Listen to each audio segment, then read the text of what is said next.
direction and a way to bring things to you in a manner that works even during this time of isolation. I'm one of the co-founders of the Diversity Leadership Alliance.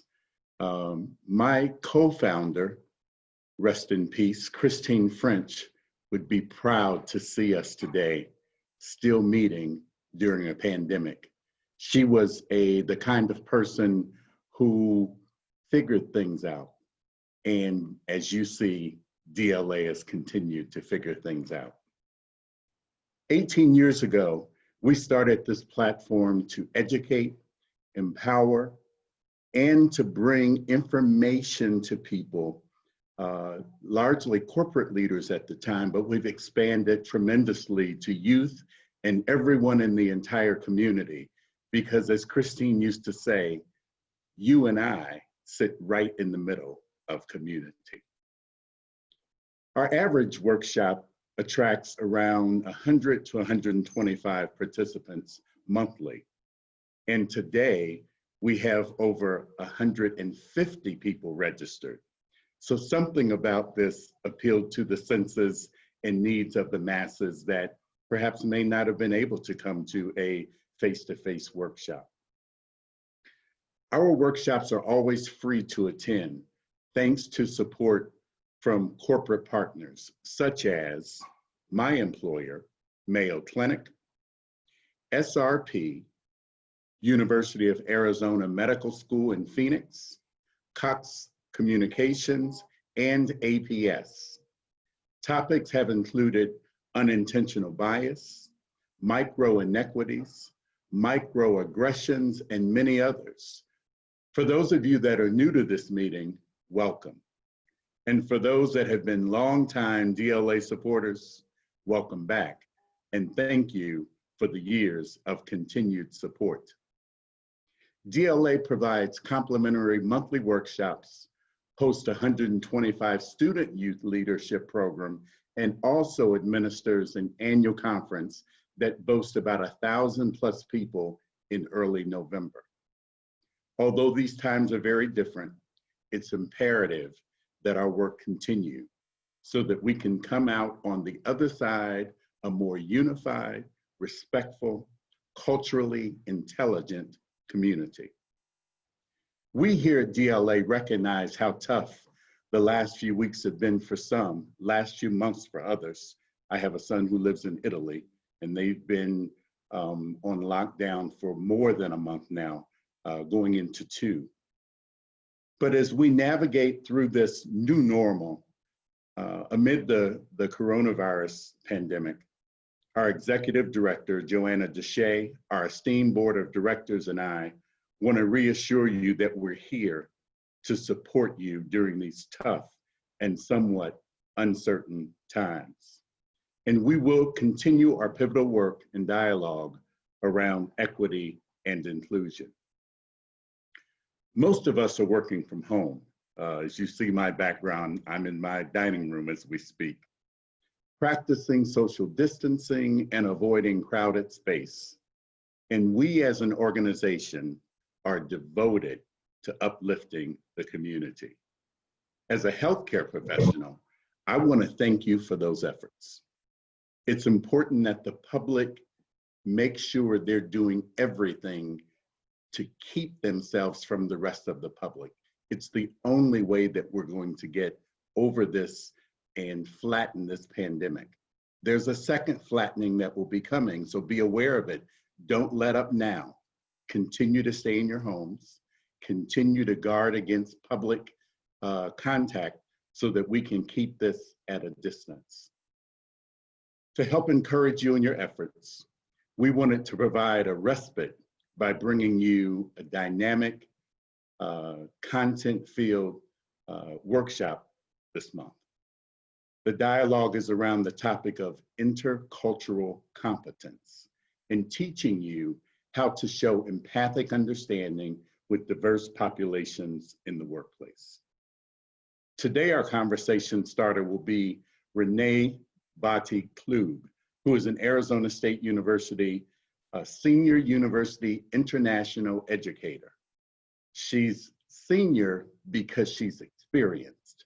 You'll see by her face, and she does not have the age of being experienced.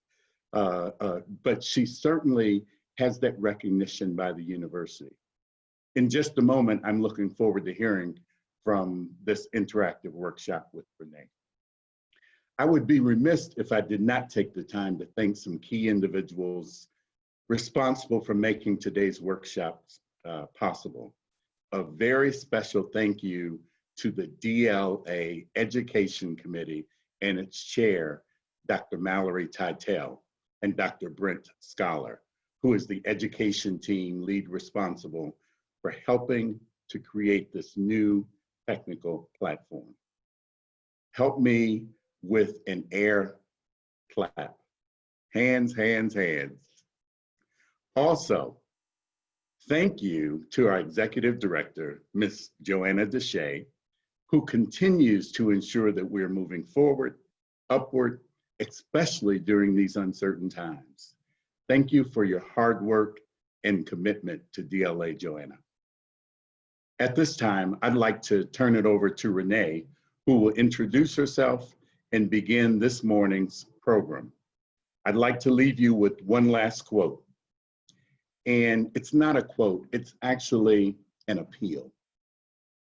I want to appeal to you to continue to be the best you that you can be, so that others will emulate what you practice. If we all do that, we will make a better community. Renee, welcome. Thank you so much, Marion. I'm going to go ahead and share my screen here. Good. Welcome, everyone. So I am much older than I appear. To give you a little bit of background, currently I'm at ASU serving in this role, which I've been doing for 4 years. Prior to that, I taught English at the university level throughout this country and overseas for 17 years. And so now I'm happy to be here, and I appreciate the opportunity, and I appreciate your being here to learn how to have empathic understanding in order to show compassion to others. So quick reminders, please make sure that your videos and microphones are muted. You can use the chat to type in any questions or responses. Dr. Brent Scholar will be moderating those for us. And there will not be an official break, but of course you're welcome to eat, drink, be as merry as you'd like quietly, and excuse yourself if you'd like. Of course, pants are optional, but this is why we have your videos muted. So without further ado, we will begin. So the first thing that I would like you to do to just kind of reframe your thinking is discuss how you would like to support culturally and linguistically diverse, or CLD, people better. Now, quickly, even though my purview is for international students and scholars, I like to broaden the idea of a diverse person by incorporating culturally and linguistically diverse individuals, because beyond just international friends, we have cultural and linguistic diversity within our respective nations, whether that's socioeconomic, racial, even people who live in urban or rural communities. Those bring a cultural diversity. So even if you don't work specifically with international people, you do likely work with CLD people. And so how would you like to support them better?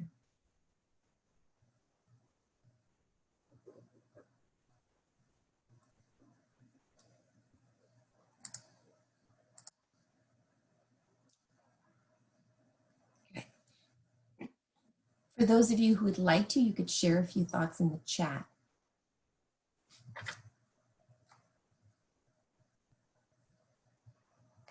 Be an ally. Great, thanks, Erin.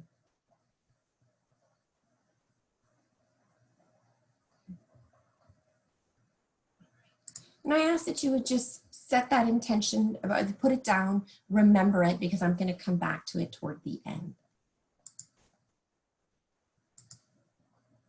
So today, I'm going to take a look at the theory of intercultural competence and the framework of cultural intelligence. I'm going to discuss strategies for engagement, communication, and creating inclusive environments. And then, time permitting, we might have a breakout activity. So looking at the theory of intercultural competence, we see that it is a set of cognitive, affective, and behavioral skills that support effective and appropriate interaction in a variety of cultural contexts. And this is a definition from Deardorff, one of the foremost scholars on intercultural competence. It therefore is how we think, how we feel, and how we act in any given situation. As we are interacting with different people, oftentimes before going into a diverse situation, we have to monitor how it is that we think, how do we feel about the situation, and how are those things going to appeal to our behavior. Emotional intelligence is the foundation for cultural intelligence. This definition by Goleman says that emotional intelligence is the ability to identify, assess, and control one's own emotions, the emotions of others, and that of groups. The amygdala, as many of you might know, is the fear center of the brain. It is the fight, flight, or freeze center, where if there is some sort of external threat, and I guess sometimes arguably an internal threat, our brains, depending on who we are going to react accordingly. When we have an amygdala hijack, this is when the feeling brain is cut off from the thinking brain. A lot of times people can consider this being triggered. And so what happens here often, what biology would say, is that it takes as few as 2 seconds for our amygdala to be hijacked. But sometimes our rational thinking brain could take up to 6 seconds to respond appropriately. So this is why a lot of times people panic. We might yell, scream, fight, whatever we might do, and then live to regret that behavior that we didn't mean to do, but we were triggered and we reacted. So increasing emotional intelligence allows us to recognize when we are triggered and to respond appropriately so we can diffuse a situation rather than escalating it. So cultural intelligence then is a person's ability to gather, interpret, and act upon drastically different cues to behave effectively across cultural settings or in multicultural situations. CQ, or cultural intelligence, captures capabilities contained within emotional intelligence for behavioral adaptation across cultures. Emotional intelligence that's culturally bound creates cultural intelligence. And cultural intelligence can be measured in 4 dimensions: drive, knowledge, strategy, and action. Drive is ascertaining whether you have an intrinsic or extrinsic motivation to work with other cultures, any cultures. And it's okay if you don't. There are a lot of us who are absolutely comfortable within our respective cultures who don't necessarily need to travel and see the world or learn about new foods or learn new languages. And others of us, give us a ticket and we'll go. We'll try anything, we'll talk to anybody, and we want to learn about different cultures. The first example, of course, are those with extrinsic motivation, and the second are those with intrinsic. The research says that it's okay for you to be either. The point is ascertaining it in order to mitigate any sort of frustration. Now, what's also important is that if we do have extrinsic motivation, recognizing that our drive is extrinsic, but as we're engaging with people from diverse cultures, we need to recognize that because of that extrinsic motivation, we might need to be a little bit more intentional with these CQ dimensions in order to do our jobs or have our interactions be all the more effective. Now, knowledge is what we need to know about people. Keep in mind that I didn't say cultures, I said people. In order to get to know them better, to interact with them all the more effectively. Now, of course, people are made up of the cultures from which they're from, and also the cultures in which they interact as they move along with life. We know that because of globalization, we no longer have these contentious dualisms, meaning that, okay, somebody from China behaves like this and somebody from United States behaves like this. We don't have binaries like that as much anymore. Yes, there are cultural values that can be attributed to a people group, but getting to know somebody individually will let us know if that's actually true about them. Finally, penultimately, strategy. Strategy are those plans that we put in place beforehand in order to exhibit higher cultural intelligence. A strategy for many of us as leaders might be that we have noticed in in-person meetings that a few people are doing a lot of the contributing and talking. And we'd like to see a little bit more interaction. So we decide, in order to incorporate second or third language learners, maybe internal processors, or perhaps even introverts, we decide 24 hours ahead of the meeting to send out a meeting description and perhaps even an agenda. And this will help, hopefully, everybody to engage equally. Now, that's a great strategy, but CQ action is actually doing it. So before I move on, are there any questions? There are no questions at this time. Perfect. All right. Thanks. So these are the 10 cultural value dimensions that pertain to each of us across the board. Now, what's fascinating about this is that oftentimes our cultural values are exhibited differently personally or professionally. And sometimes we can move in and out of them depending on the cultural norms surrounding us. And I'll give you an example in just a minute. So for instance, with time, in my personal life, and especially when I was younger, I was a lot more loosey-goosey with time. People knew me for being late, all of these kinds of things. And when I got my first full-time teaching job about 15 years ago, I had a 7:30 a.m. class. So if I were going to hold my students accountable, I needed to be accountable. And I have shifted that value of time. I actually now am an early bird. I never run late. And people who knew me 30 years ago still expect me to be late. And they're always pleasantly surprised now that I'm early. And so keep that in mind. And for the purposes of today's activity, which I'll walk you through in just a minute, please think about yourself professionally. Renee, Yes. I'm going to jump in here really quick. We do have a question. Mary would like to know about religious groups, and are they considered a cultural group? Absolutely. Absolutely. Yes.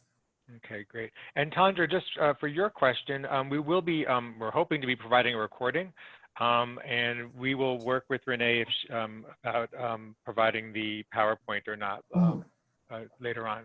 Okay? Yes. So thank you, everybody. I'm happy to share this. Okay, there you go. All right. Thank you. Good. So before we move into this activity, I want to take a look at the difference between generalizations and stereotypes. Generalizations are flexible. They're starting points. Sometimes it's that CQ knowledge that we have about a culture that allows us to understand, okay, I'm going into this culture and maybe I need to change this behavior in order to accommodate best, right? But stereotypes are inflexible. They're ending points. Our experiences don't change those generalizations. Here's a case in point that I use. So I'm a student from culture X, and I'm going to the United States for a home stay. And I'm really, really excited, except for one thing. I've heard that Americans eat terribly. I heard that they always eat fast food and they don't cook at home. And I don't know, I'm not that thrilled about this because I like to home cook and I like to stay healthy. So I go to my homestay family in the United States, and they are practically professional chefs. They eat at home most of the time. They rarely go out, and when they do, it's never to fast food. Somebody from my home culture calls me to check in and asks about the food situation. And I say, oh, it's great. My host family, they're not even very American. See, the experience negated that generalization, but the stereotype stuck.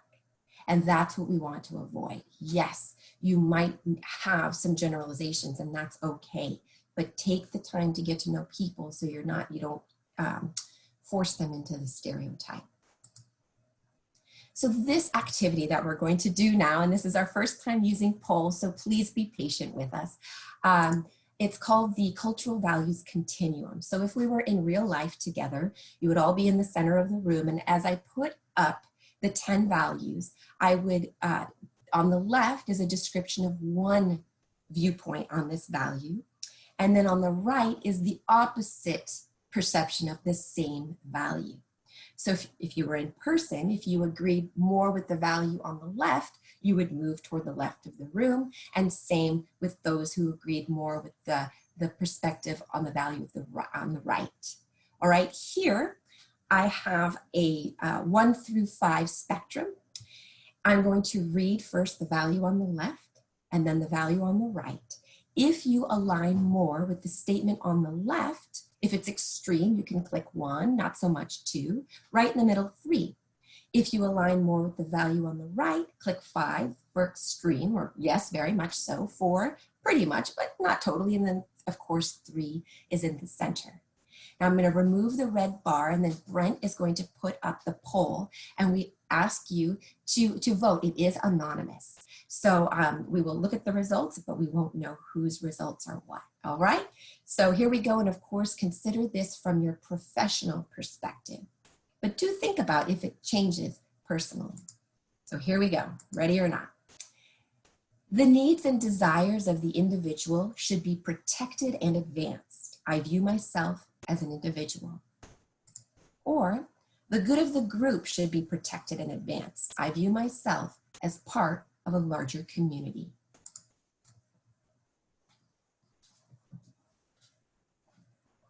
I hope everybody can see this.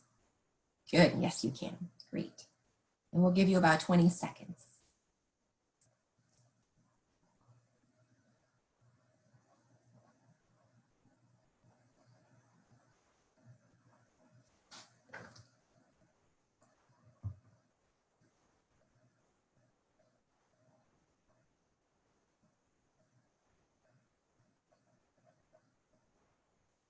Great. Good, and great. So here, nearly 50% of you chose 4, so you more or less view yourself as part of a larger community. And so I'm going to move here. All right, let me move this away. I'm so sorry. To explain, the value on the left reflects independence versus interdependence when it comes to loyalty. Now, this of course can be very individual. However, we have noticed that many times, but not always, cultures from the West tend to be a little bit more independent, and Eastern cultures tend to be more interdependent. But I'd like to make a quick point here.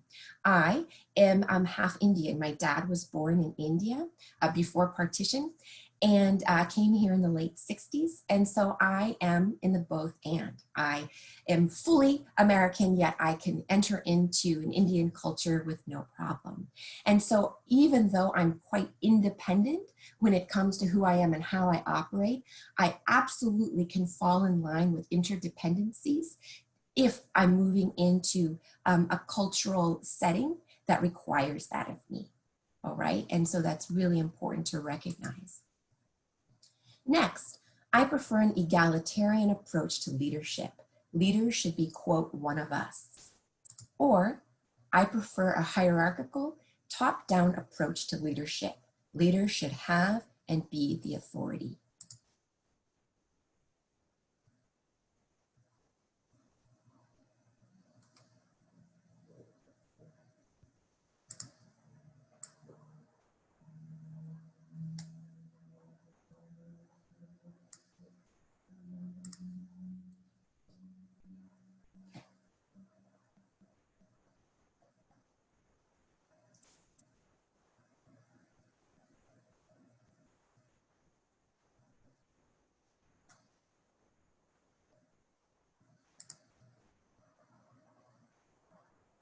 Excellent. Okay, good. And so here about 40% of you chose number 2, so a little bit more egalitarian, but not so much. And so I'm going to close this down. And so here, if you align more on the left, you value equality versus hierarchy when it comes to power distance. Now again, a lot of times the generalization is that Western cultures tend to value equality and Eastern cultures value hierarchy, where we do respect our elders more. Maybe the person in power is the one that kind of everybody defers to, and this is very important for a lot of cultures. But taking a look at corporate culture, we can see that hierarchical structures are very much set in place for many of them. And determining that in your corporate structure or whatever business setting you're in can be really important, especially let's say you're an employee and maybe you're having a little bit of struggle. It could be because your power distance value is not in alignment with your workplace. And this is really good to recognize. Right. Next, I'm comfortable with risk taking. Nothing ventured, nothing gained. Or I'm uncomfortable taking calculated risks. Measure twice, cut once.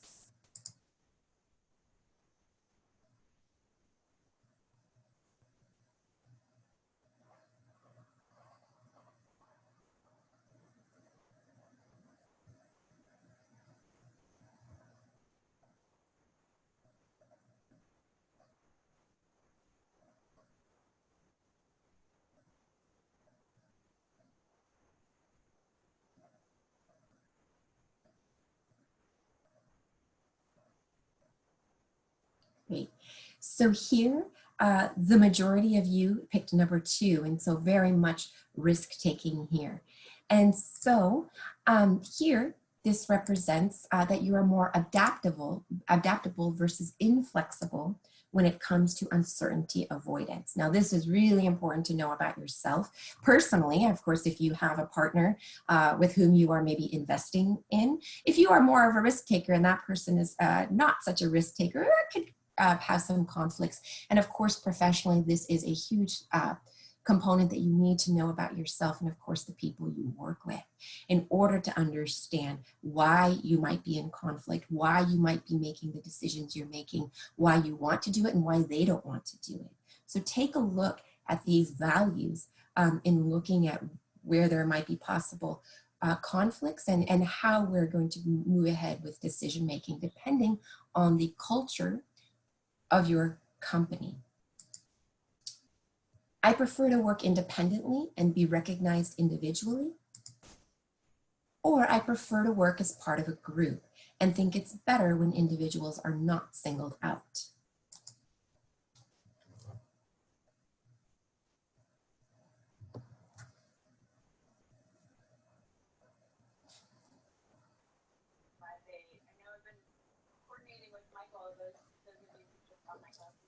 So as a quick reminder, would you mind muting your microphones? Is this mute?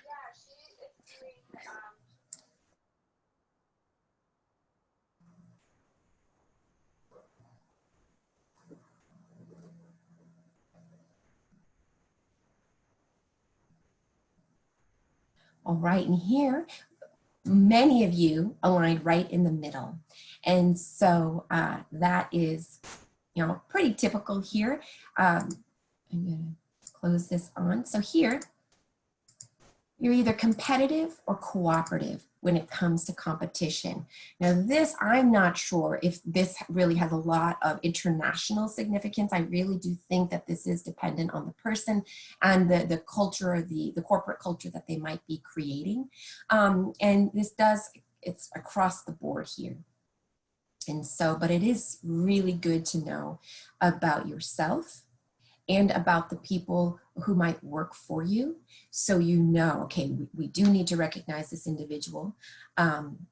because it helps them maybe become more excellent, and maybe, oh wow, this individual doesn't want to be recognized in public, and so we don't want to shame them.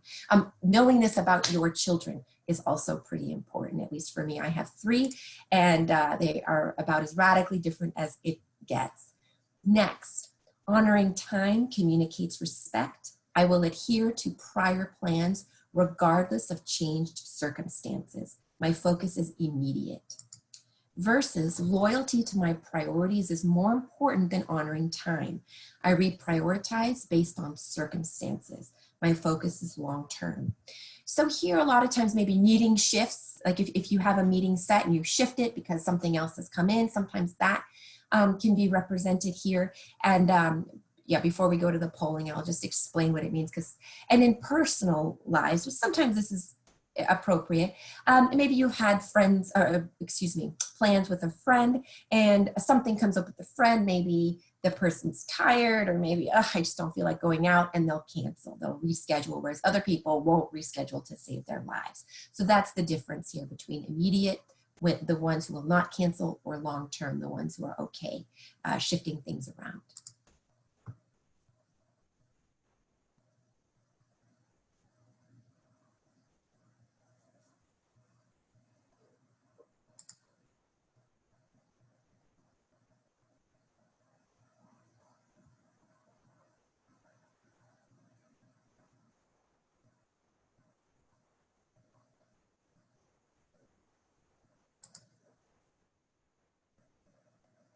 Great. So here again, a lot right in the middle, or more toward 4, more long-term.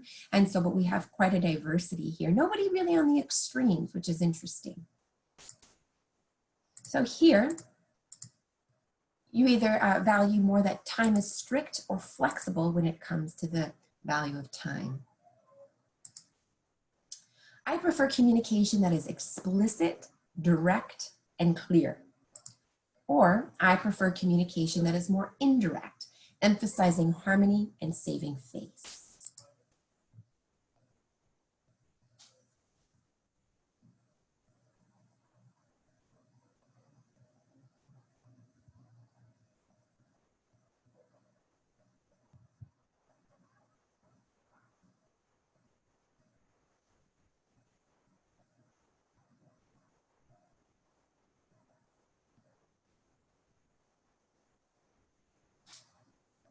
Good.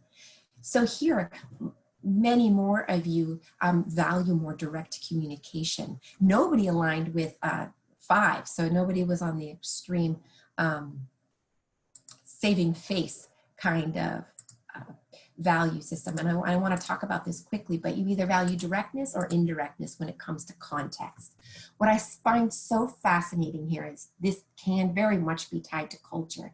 And many Western cultures do prefer the direct communication, but also Israeli culture very much is known for being very direct. And a lot of Eastern cultures, particularly those cultures from Asia, they do value saving face. And a lot of times, so for instance, in Indian culture, a lot of times I might invite somebody, and typically these people are from India, I might invite them over for dinner on a Saturday night. And I'm like, can you come over on Saturday? Yes, but could we please do it on Sunday? Sometimes I have to just stop, all right? They said yes, but can we please do it on Sunday lets me know that they can't do Saturday. And what they're doing is they're saving face. They don't want to be inadvertently rude to me and say no, because that might send the message that they don't want to hang out. They do, but they have to do it on Sundays. So keep that in mind oftentimes when you're communicating with people, particularly from those cultures, not necessarily Asian Americans or Indian Americans. And so, but I want to point out one thing.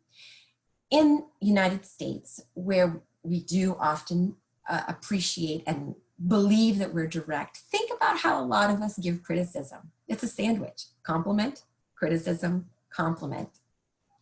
That's not very direct. And so I think a lot of times we think we're one thing, but we're not necessarily that thing. And of course, it varies by person. But a very good book to look at this that talks about how to interact and give feedback depending on a person's culture is It's called The Culture Map, and it's by Erin Meyer, E-R-I-N. And so it's something good to know, and I can include that in a follow-up. Next, my identity is tied to my, quote, doing. I define myself by what I do. Or my identity is tied to my being. I define myself not by what I do, but by who I am.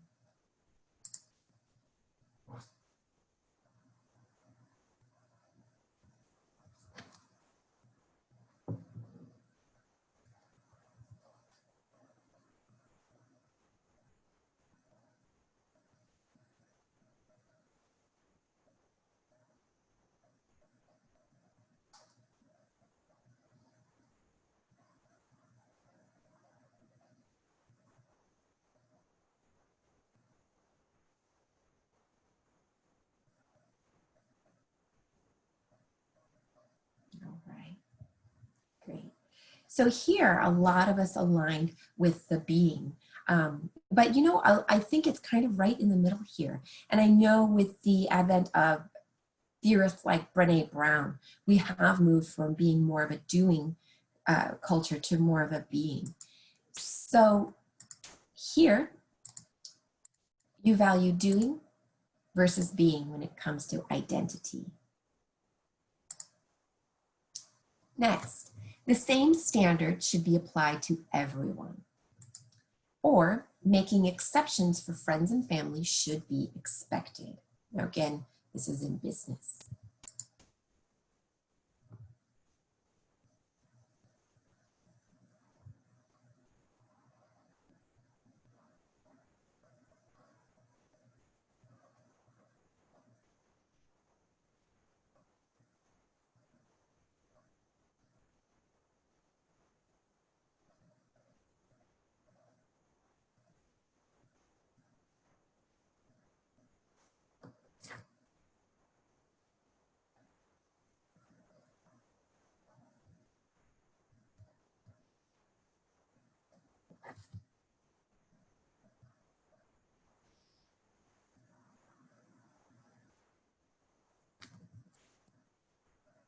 All right, so here, most of you aligned with the same standards for everyone.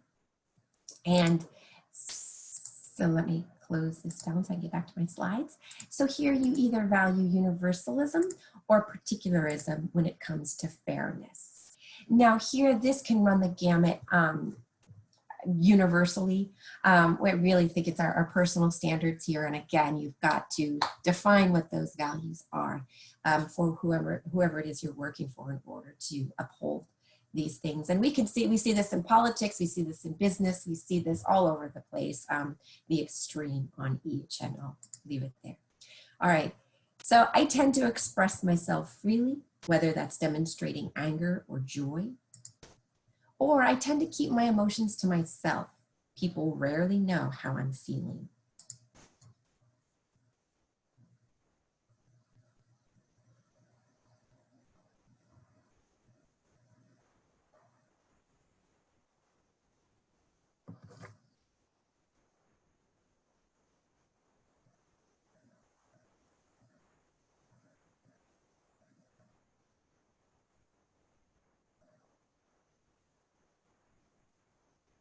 All right, so here we have a most alignment with either 2 or 4 on that scale, which doesn't surprise me because I think this is very much personality based. And so here you're either demonstrative or neutral when it comes to emotions. Now, I think this is really important to know about yourself so you understand what your affect is, but also knowing about the people you work with and maybe even your supervisors, because a lot of times you might put yourself into an amygdala hijack because your boss isn't emoting in the way that you would like them to. But understanding that maybe your boss values neutrality in emotions, or that's just the type of person they are, this is really important to know for maintaining that kind of interpersonal harmony. And sometimes if you know that somebody needs you to be more demonstrative, as a leader, could you perhaps be so? Come out of your comfort zone and shift that paradigm. I need to focus on one task at a time, or I'm a multitasker. I get bored otherwise.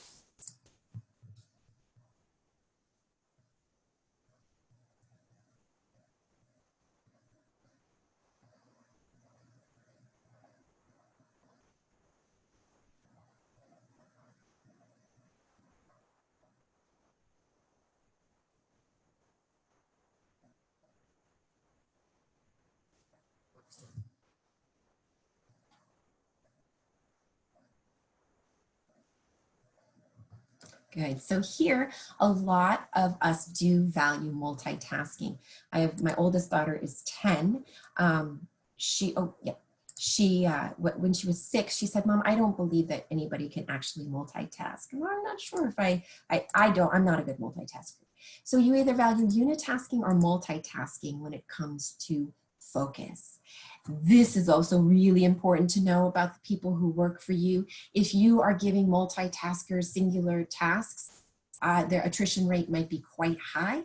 On the other side of the scale, if you have unitaskers and you are heaping them with awe and you're asking them to change directions every 30 minutes, that's not a good practice in my opinion, but if you keep asking them to do that and you see them suffering, it very well could be because you are asking them to embrace a value that's not natural to them. So when looking at all of them, we see that the main value is on the left in all caps.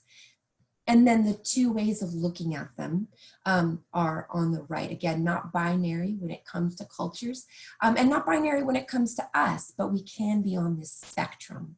And it's really important to know this about ourselves. Cultural intelligence says that we use metacognition to understand who we are. And this helps us to recognize how other people are in order for us to be more interpersonally harmonious and better able to communicate with people who are different than us. So very quickly, why is it important to be aware of underlying cultural values, your own and others?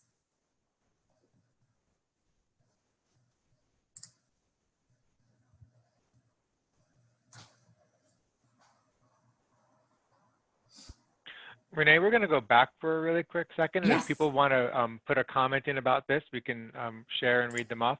But someone has a question about what did strict mean in that context? I'm not quite sure.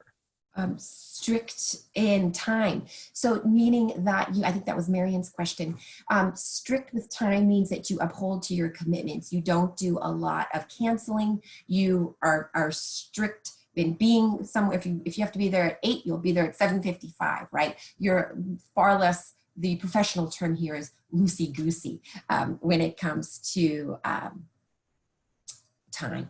I hope that clears that up. Excellent. And we have a couple of comments to your last question, which were Yes. To better understand each other and to be able to show respect. Yes, absolutely. Great, great. And a great one, it's important to, if you're in a position of power, Yes. it's important to allow people to participate and speak up and still be heard. Yes, that is so important, recognizing your privilege and having power, whether that's racial, socioeconomic, in leadership, all of these kinds of things we do have to take into account. And really, when I deal with this, learning my cultural values and embracing this within my professional career has actually helped my personal relationships. Because so often when there is conflict, with my friends or with my spouse or with my children or my parents or whatever, sometimes I stop and I say, well, wait a minute. What value are you coming at this with? And what value am I coming at this with? And oftentimes we see, oh my gosh, we're just not seeing this thing the same way because maybe I value time as strict and I'm mad that you're always late and it hurts my feelings and it makes me feel unvalued. Having that conversation is so important. So if there is conflict within your personal or professional life and you have the power to hold a conversation, perhaps get to the root of some value contrasts there and then work to define what value you are going to move forward with. Now, true leadership would do this beforehand. You would figure out what your values are.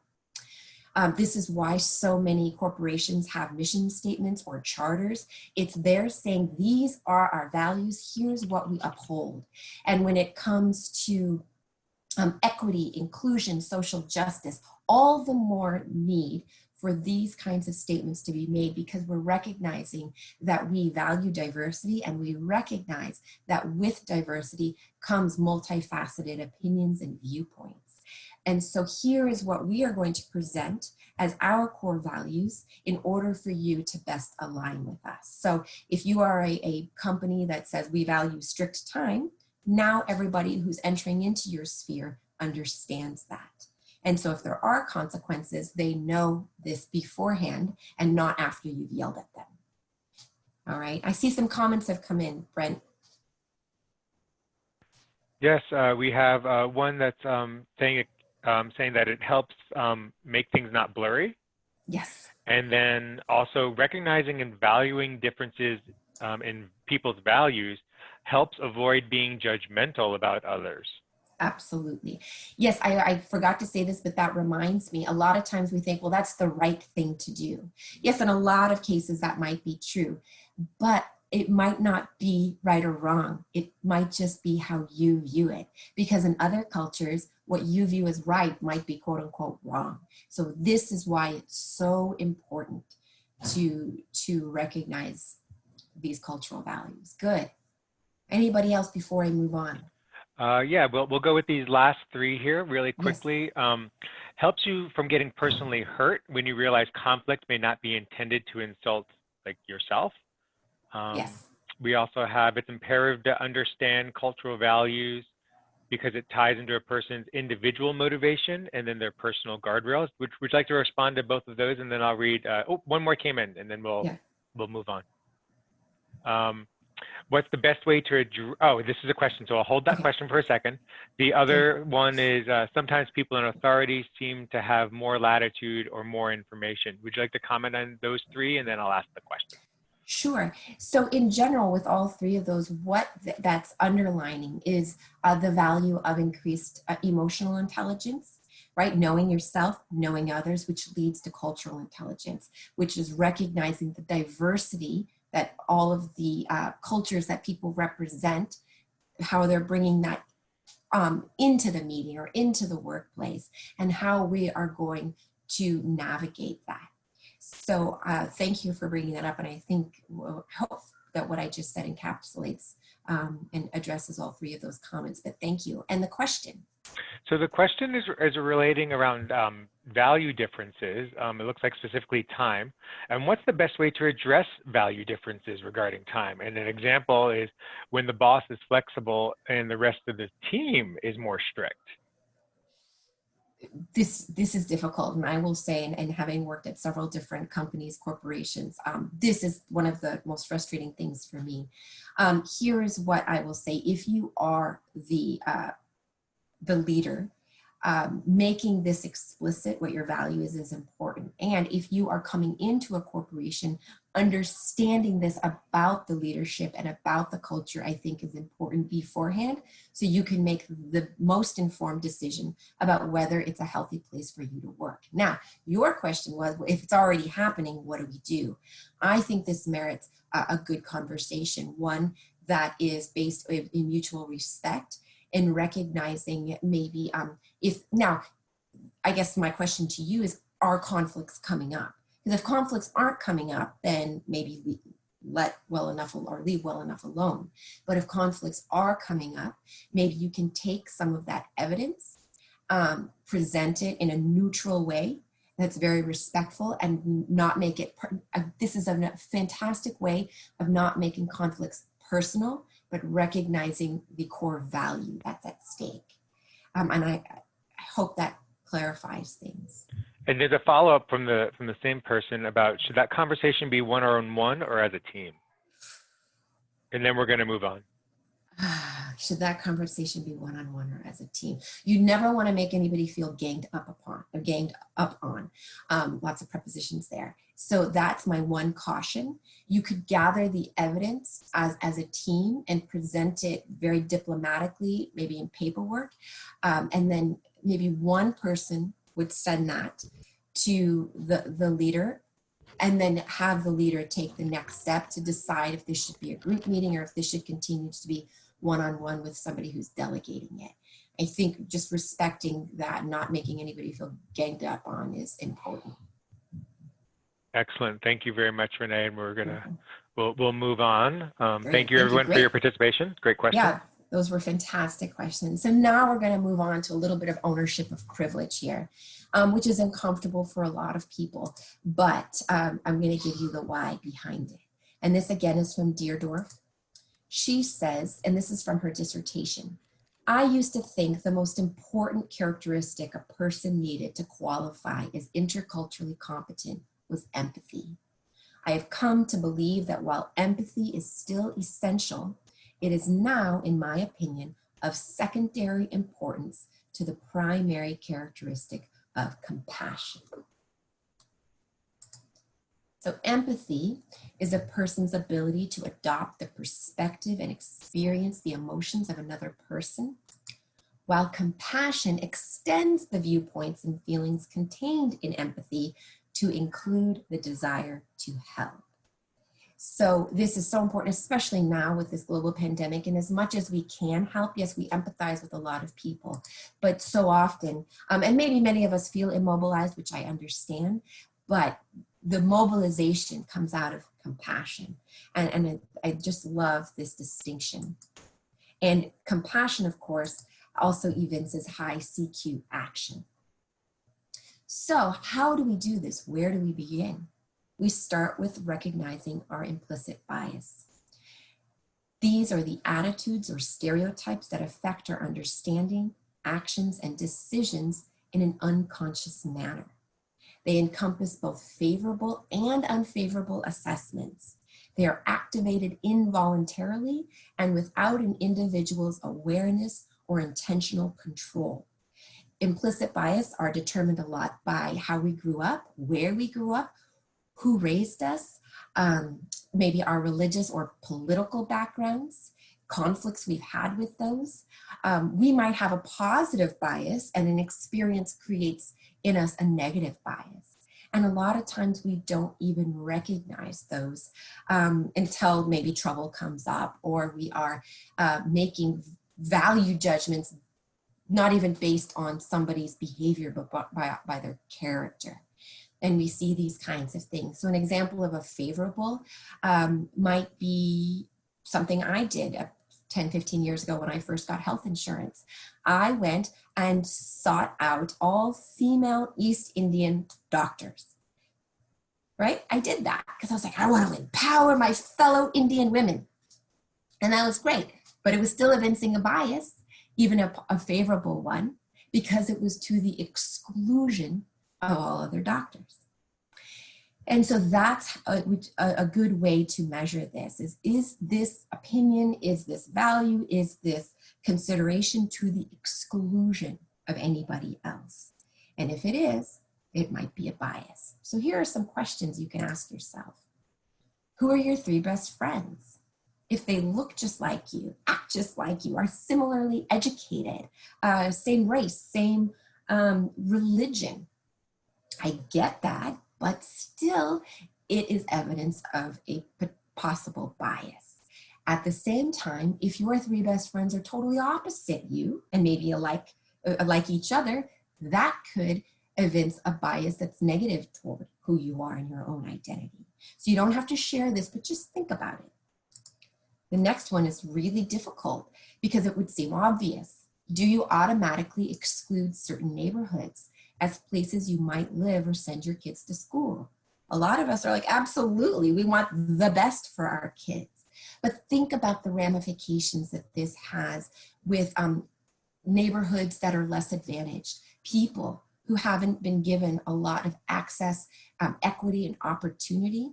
This is going to come out more now than ever with all of the disparity that is going to be uncovered because of this pandemic. Think about what this does to policy, educational policy.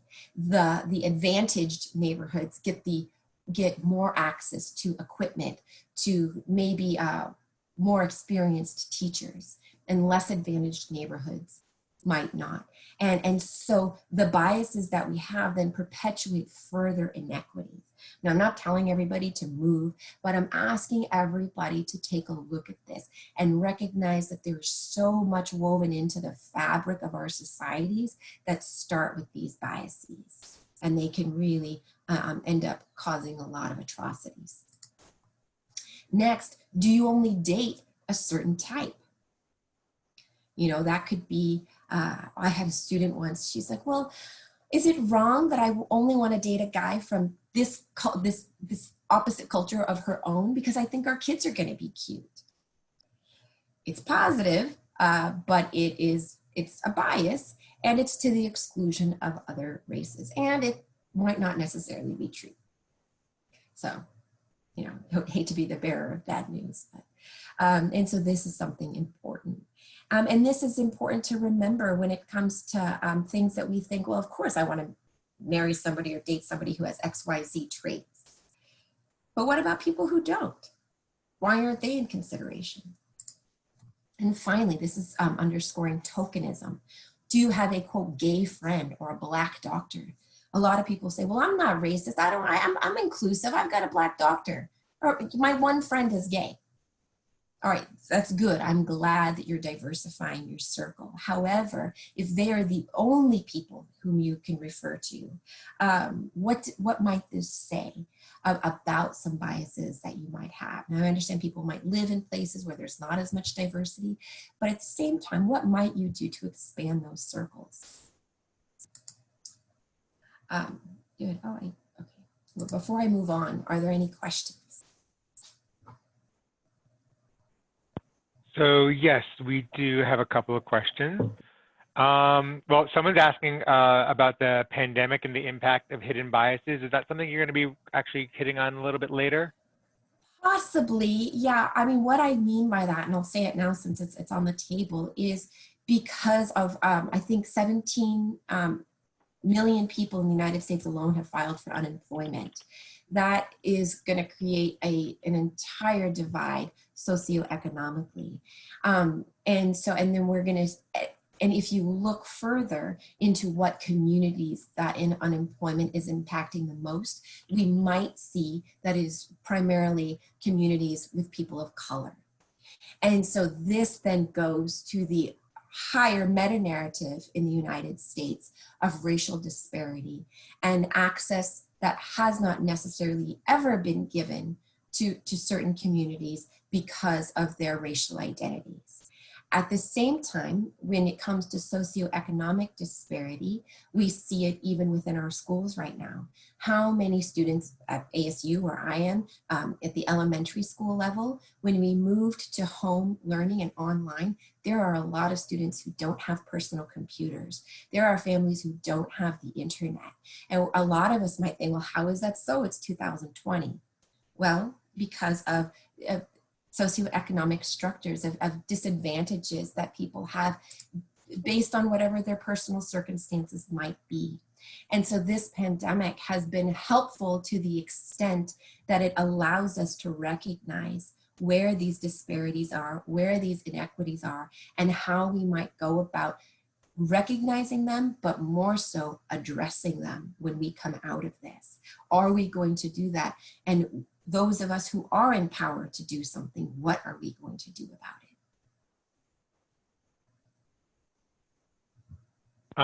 it? We have one more question. Can you explain the words in the head? I think you have a strong, fear, love, and careful. Yes.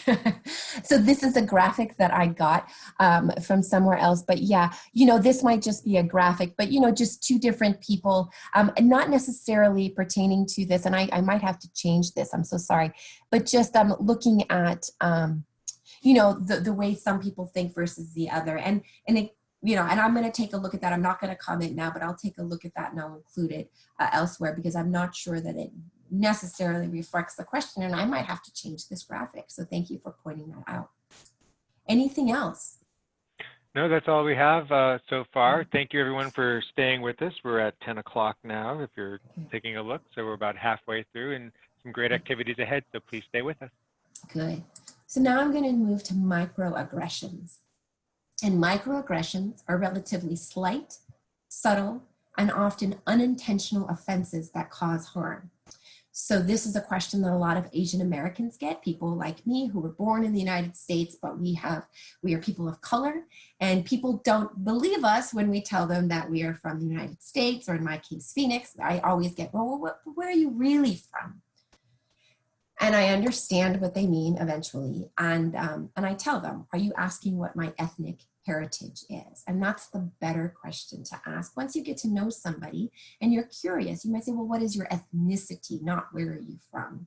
Because many people are actually from the United States. They just don't look the part.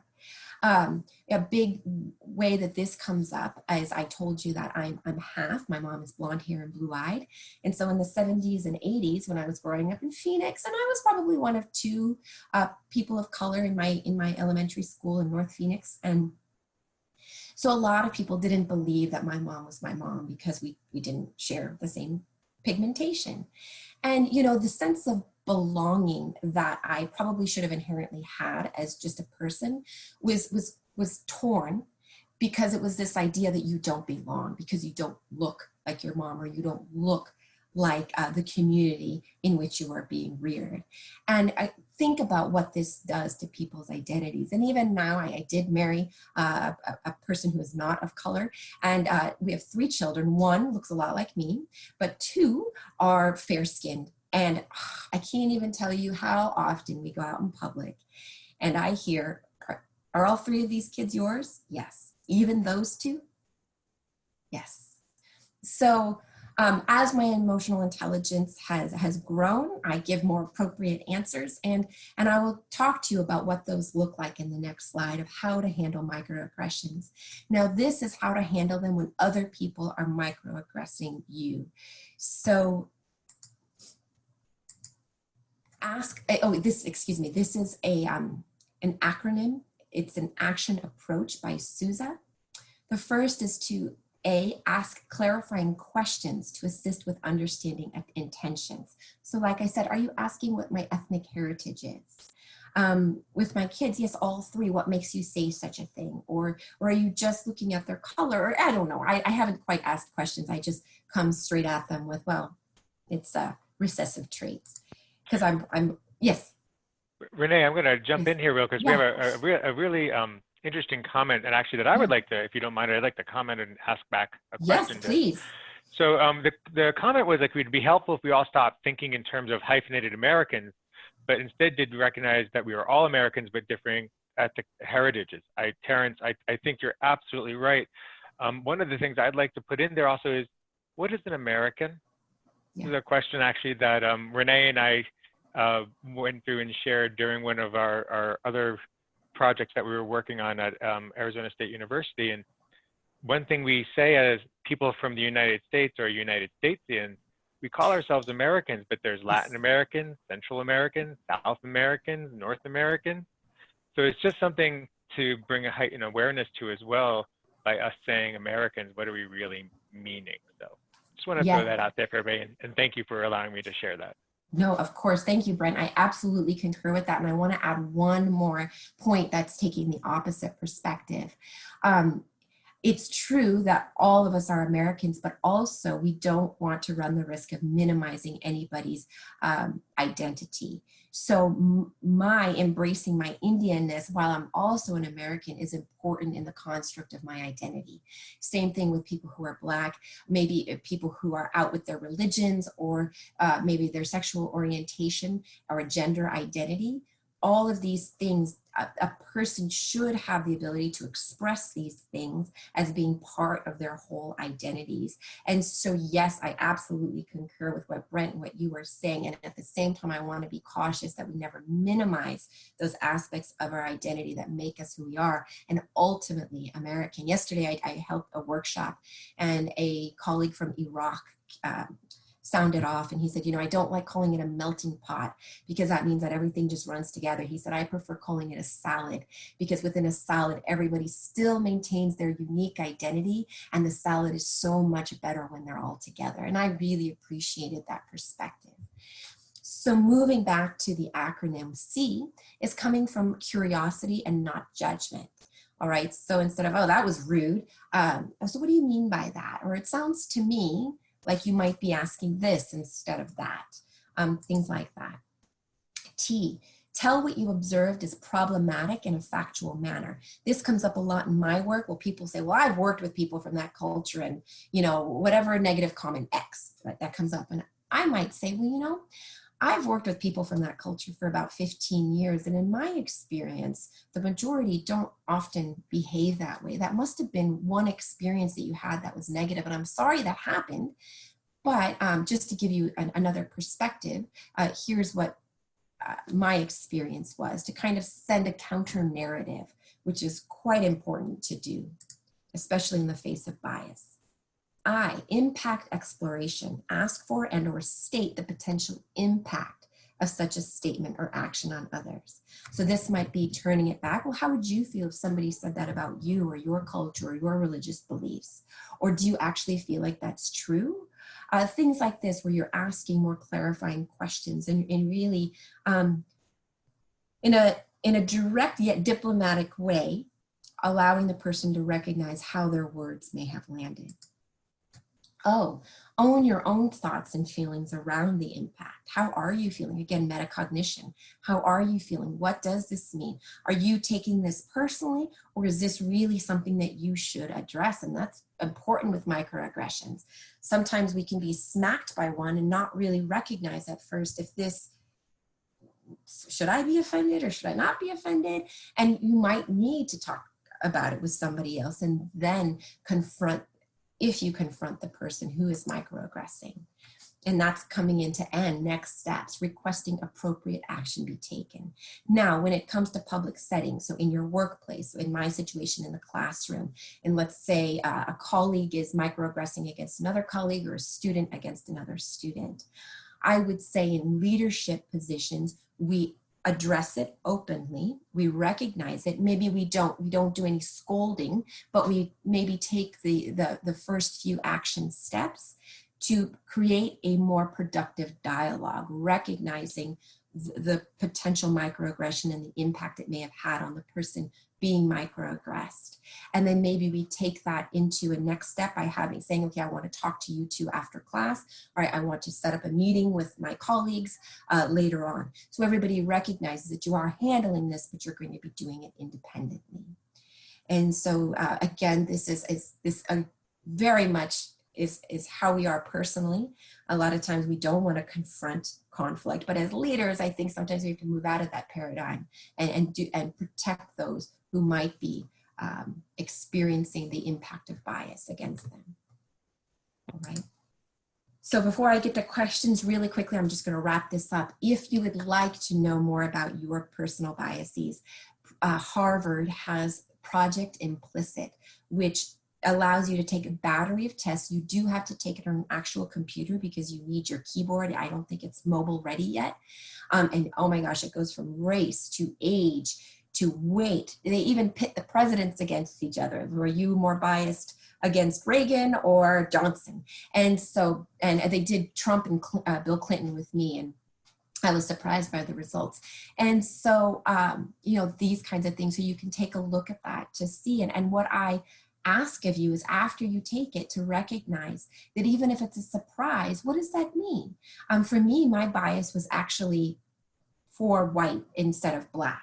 And I was shocked by this because I'm like, I'm a person of color, for crying out loud. How is this possible? But when I thought about it, I was like, of course, I told you some of my personal experience. So I'm from a mindset that has been white biased. Now my behavior, my actions, my career have come against that bias, and hopefully I've risen above it. But still, it is absolutely part of what we need to think about. All right, Brent, any questions? So yes, there is. It says she's actually Virginia's adding to the comments. So there might not be really a question, but there might be some response. It's interesting that we don't give credence to the homosexual American or transgender American like we do with Iranian American or Italian American. It just seems to say something about how we view heritage as part of one's identity as opposed to a sexual orientation. You know, I like this comment because it does beg a lot of conversation. I think in one aspect, it's a lot of people are not out yet with their sexual identities or their gender identities, or sexual orientations and gender identities. And two, do you guys have anything else that you want to add to that before I go to two?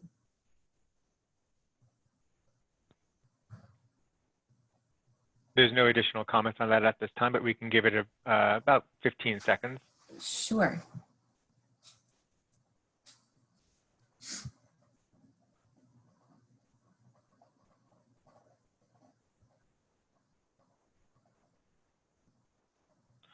We have a couple coming through.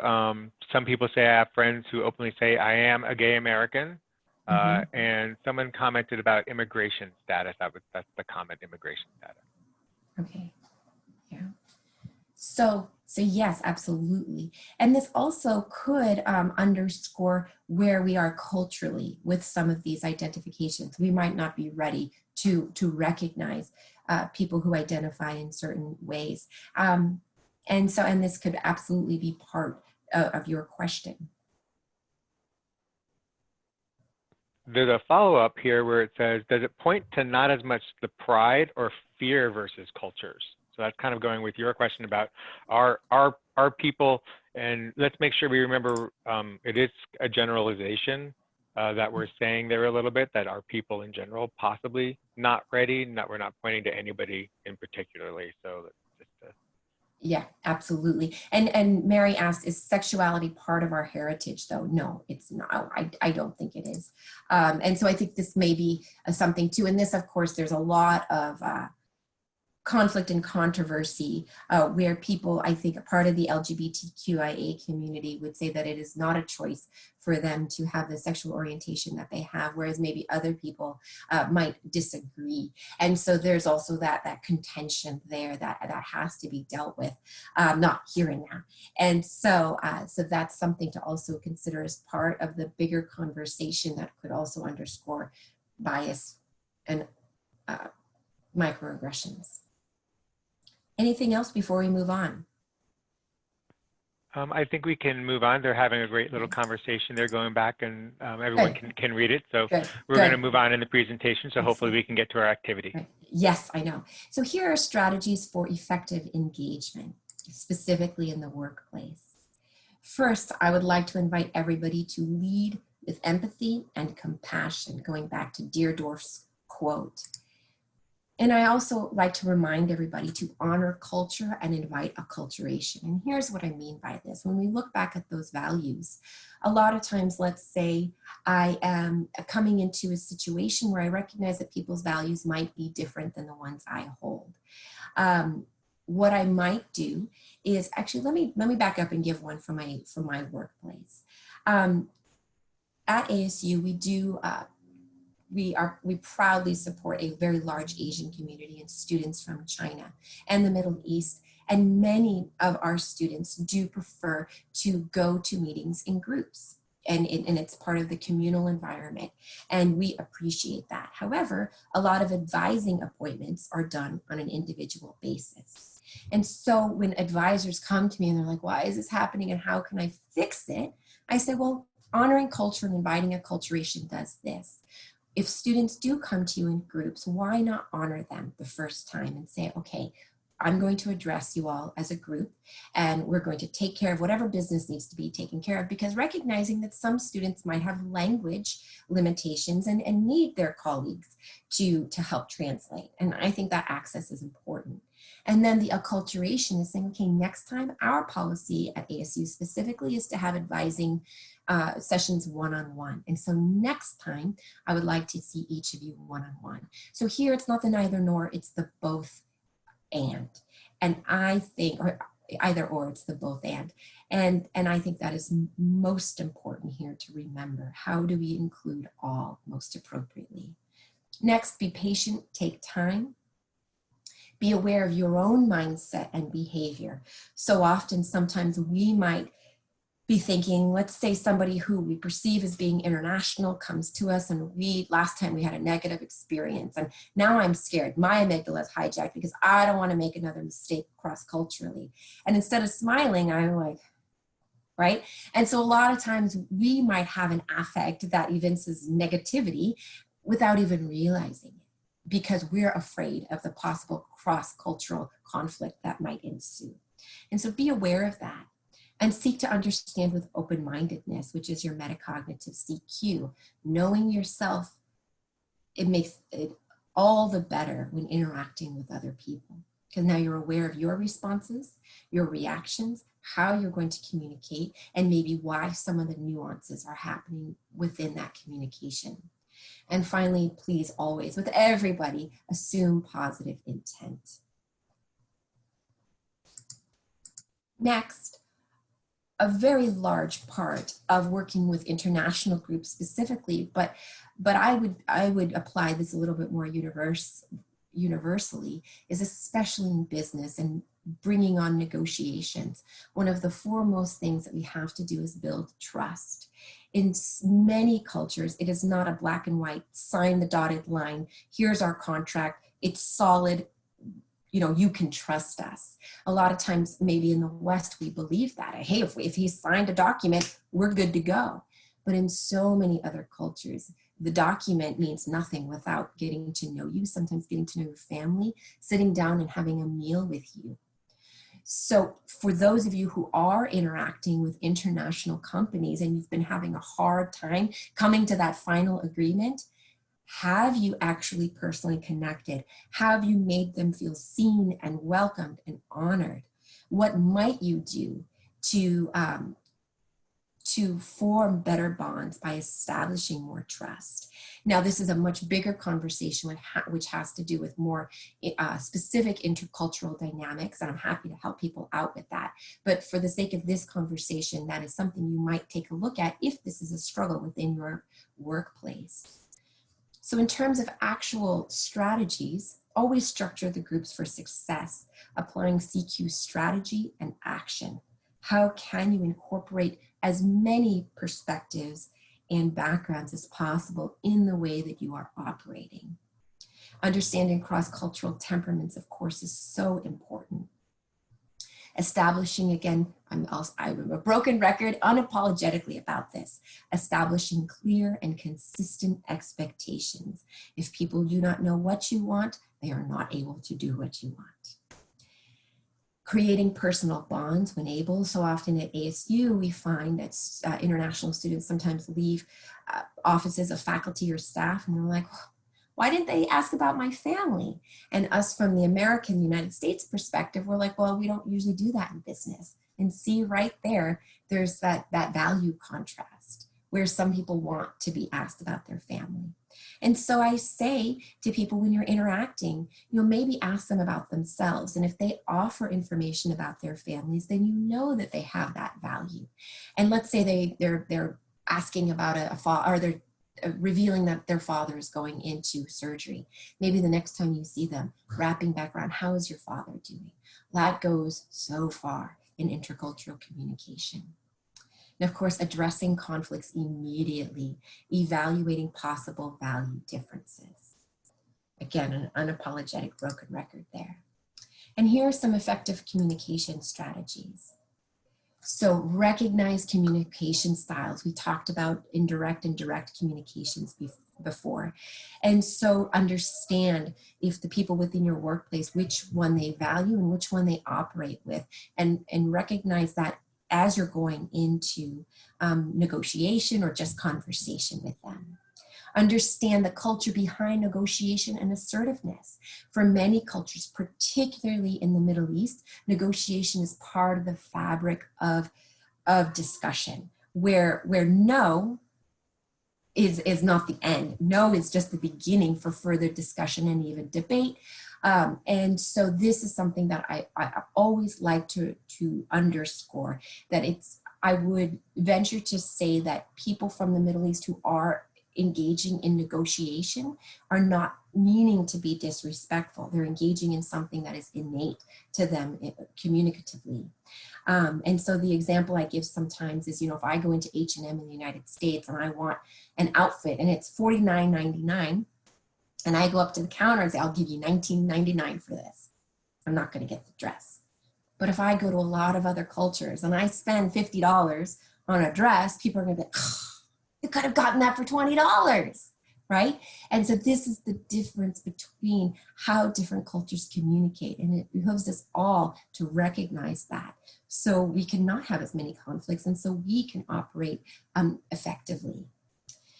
Monitor repeating information to those for whom English is newer or maybe a second or other language, meaning that let's say somebody didn't understand what you said and that person does not identify as having English as their first language.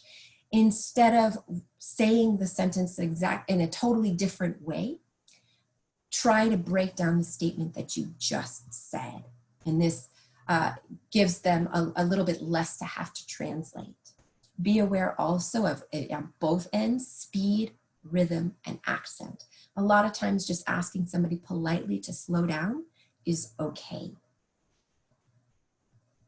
Confirming comprehension is really important, particularly with those who have indirect styles of communicating. A lot of times to save face, somebody might say they understand something when really they didn't. So maybe repeat it.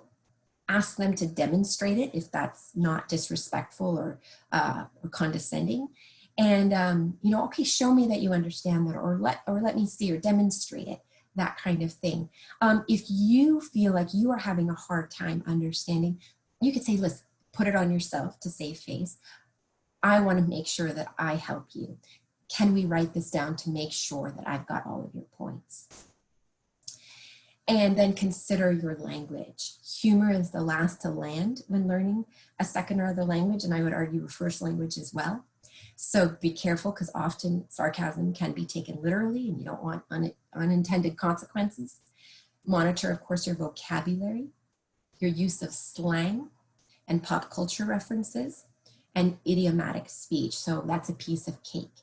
Now you're introducing the idea of cake to somebody and they might be super confused. Now, if you do drop an idiom, it's okay, but just define it. Oh, what I mean by that is that it's easy. All right? So next is in establishing inclusive environments.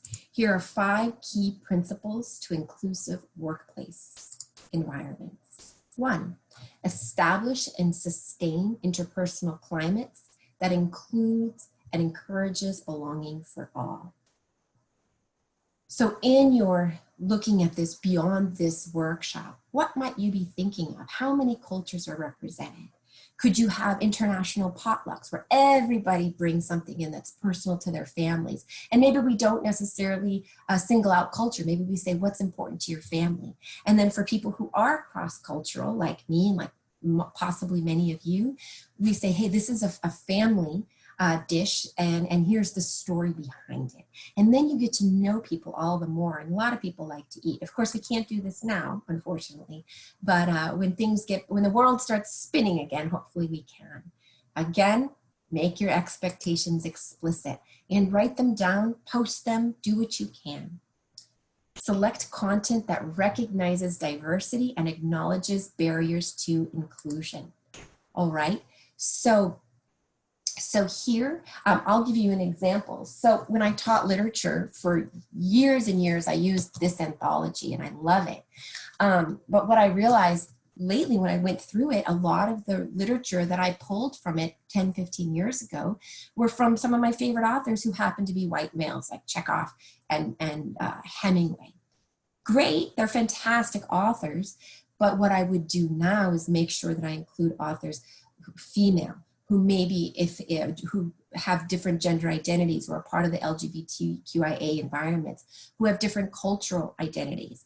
So selecting works by Asians, people from tribal nations, East Indians, so important to do that, because the research says that when we as leaders provide content that helps people identify personally, it aids to their success in whatever they're doing.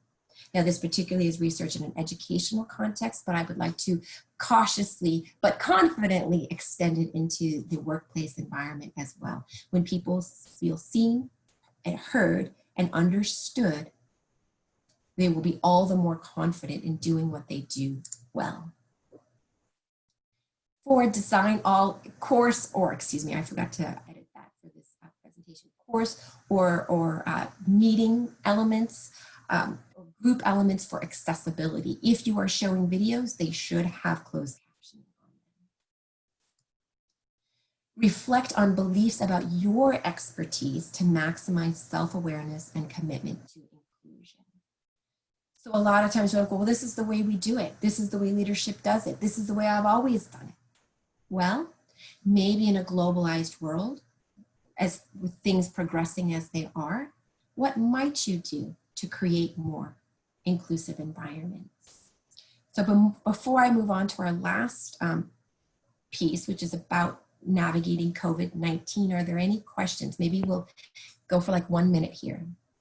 Okay, yeah, at this time we don't have any questions.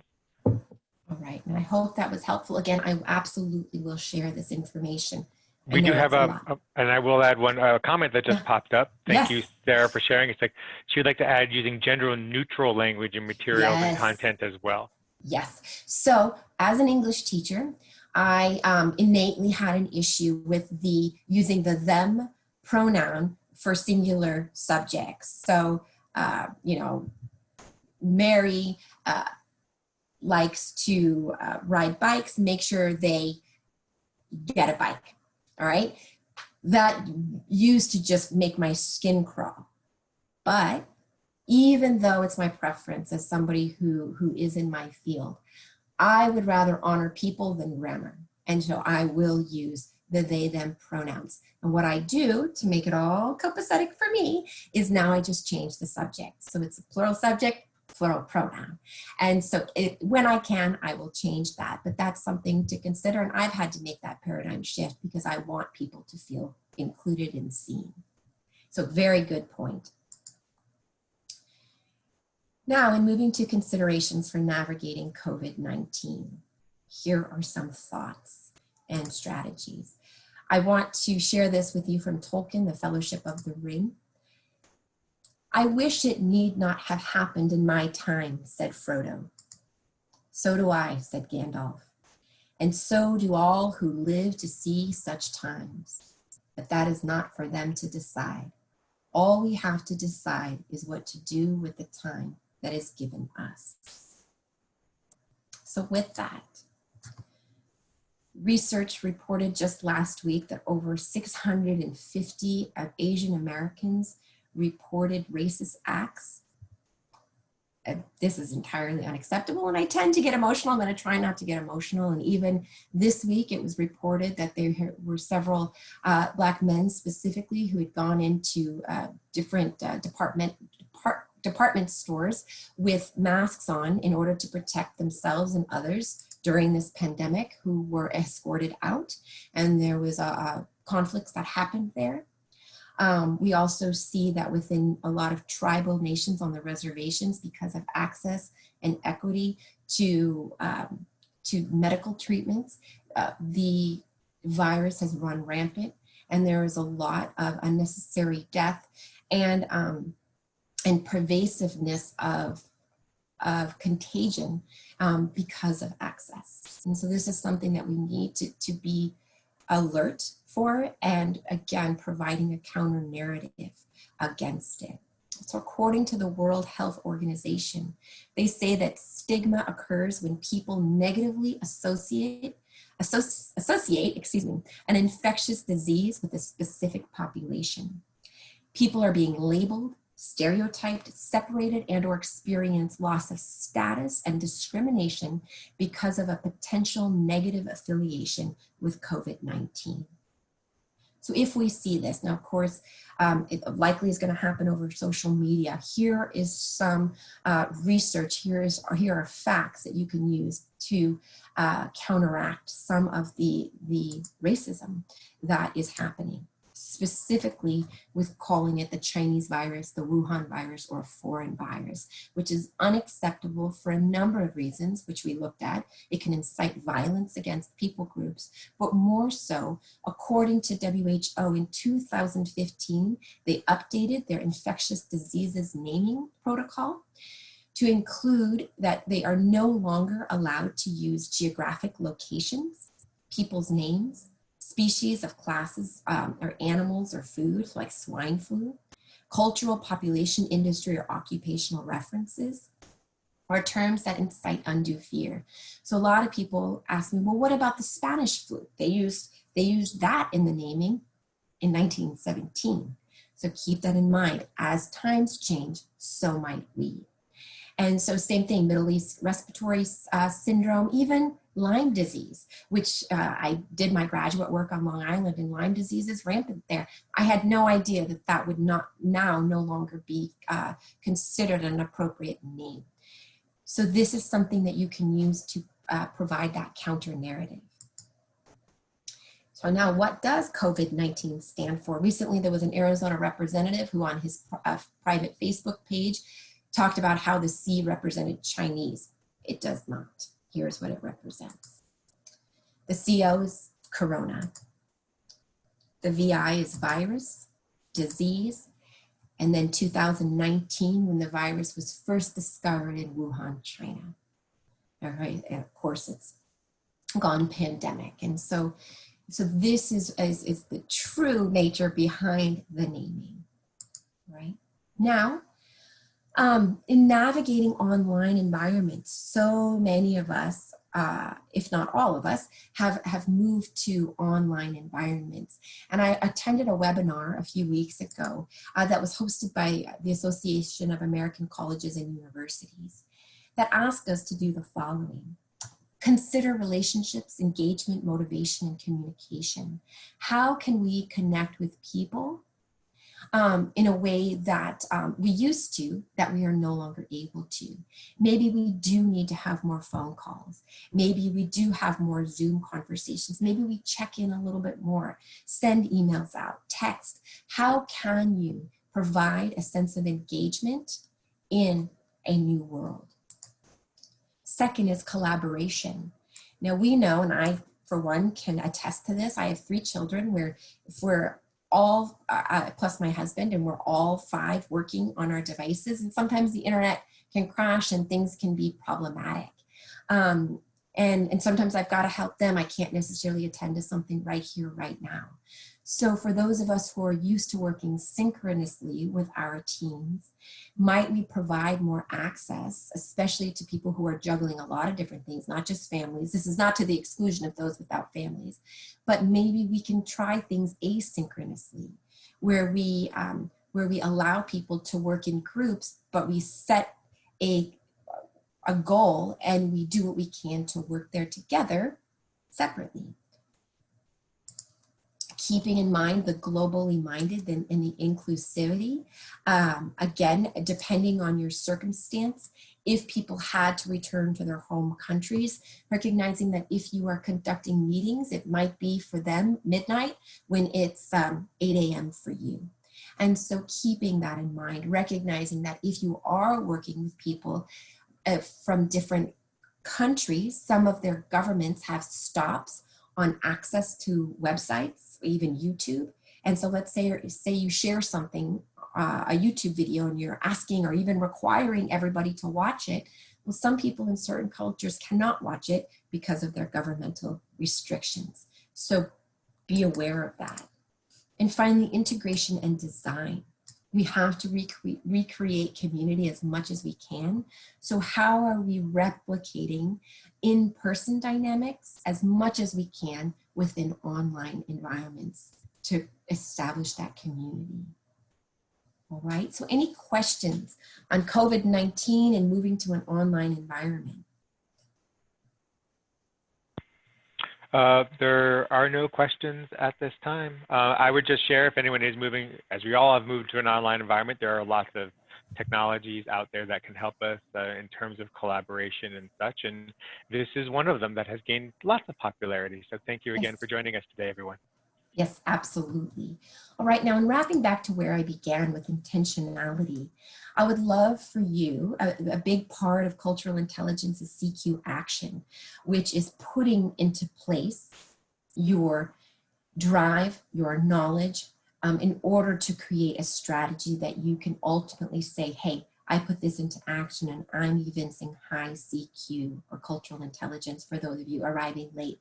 So what is one strategy that you can implement right away to support CLD people better? And CLD, for those of you who arrived late, is culturally and linguistically diverse people. So you can think about that. You're welcome to share it in your chats for accountability, or you can write it down.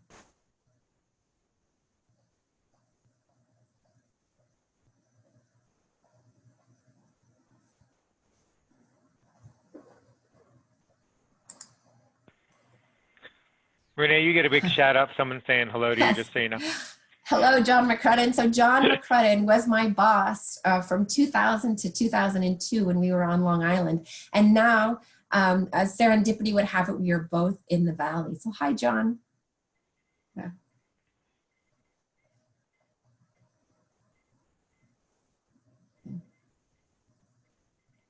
Yes.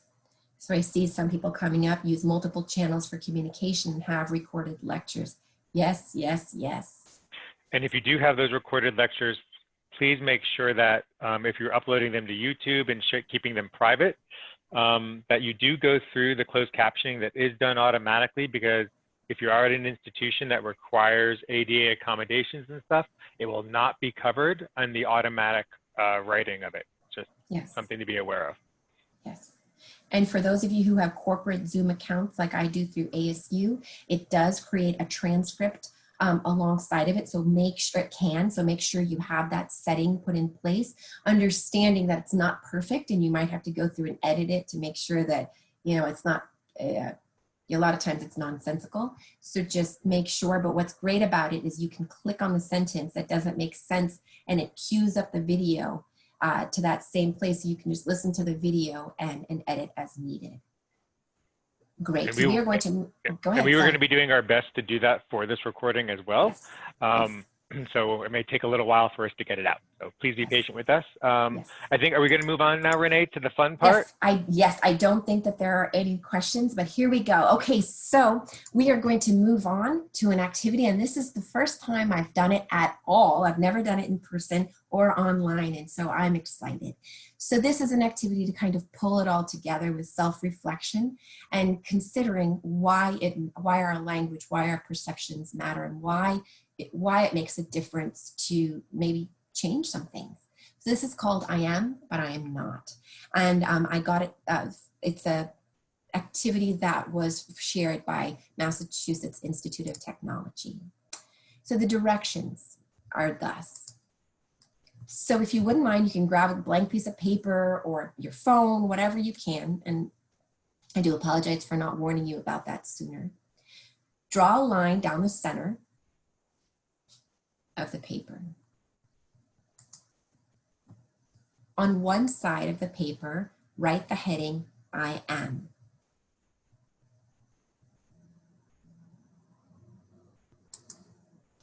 On the other side, write the heading, I am not. In the middle of 2 columns, write the word but. Next, we're going to give you some time to do this. I would like you on the left to write, 5 might be a little much, maybe 2 or 3 for the sake of discussion, but go ahead and do as many as possible. Write at least 5 I am statements. And on the left, I am, and on the right, I am not. So this is the example. Make sure you write statements, not questions. So what I might write is on the left, I'm Asian, but on the right, but I'm not good at math. So the left is the identity marker, and on the right is the stereotype that you're negating. Another one, to take it out of culture, I am a mother, but I am not defined by motherhood. or that is not my main identity. So the purpose of this activity is to engage you in a process of identifying what you consider to be the most salient dimensions of your own identity. It's also a helpful introduction to stereotypes and ways in which people identify salient stereotypes in their lives. All right. So is that clear? Are there any questions to this? Right, so go ahead and take 2 or 3 minutes to write those statements. I am on the left, the stereotype on the right, with the but in the middle.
Okay, so I hope you've all written at least a few statements down. So here's what we're going to do next. We are going to break you out into different groups, and Brent has already figured that out. You will be put into groups of 5. What I would like you to do is share 1, maybe 2 of your statements. Describe what this activity was like for you as a group. So personally, and then as a group, discuss this. Now, there are a couple of questions here. You don't have to answer all, but here's what you can consider sharing. How did you choose which identities to share? How did it feel to be able to stand up and challenge those stereotypes? Where did we learn these stereotypes? And how can we reduce them? What role do we play in doing so? So we're going to break you out for 5 or 10 minutes, and we might be visiting you just to listen in. So what you can do is you can unmute both your videos and your microphones if you want to actually interact, or if you choose to, you can continue to use the chat rooms. It's whatever you prefer. Yeah, we're probably going to be about 5 minutes, so that in order for this discussion. Okay. Okay. So here we go. Yep. You'll all have to accept going into your rooms.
How was that for everybody? I know I was in a group and I really appreciated what my colleague shared about her I am, but I am not statement and how that impacts. So thank you. So how was your experience here? Can we discuss briefly how this activity made us feel or think about identity, bias, and stereotypes? If anybody, for this one, so not everybody talks at the same time, if you would like to raise your hand, there's a little hand raising icon in the chat, above the chat, you could do that, or you can include it in the chat, but we would love to hear your feedback. Yes, if you can raise your hand, which you can find if you click on participants, and then you should have a raise hand feature, or if you click on the little yes check mark, you'll jump up to the top of my list and I'll be able to unmute you. So I'm going to mute all again. So Renee, you'll have to unmute yourself. Great, thank you.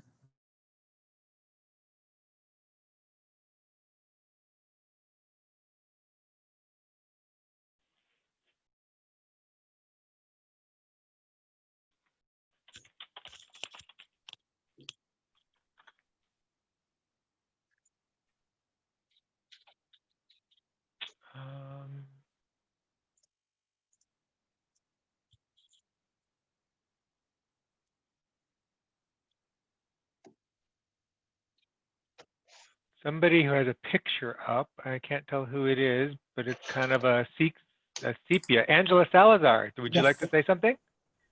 Hi, hello. So just this whole activity in general, and just hearing the conversation on it, it seems that it might be easier for people of color to have those stereotypes jump at them as opposed to, you know, other people where they might be at a loss of not knowing how to complete this kind of activity. Like for me, I'm Native and Hispanic, and you know I can come up with a billion of them.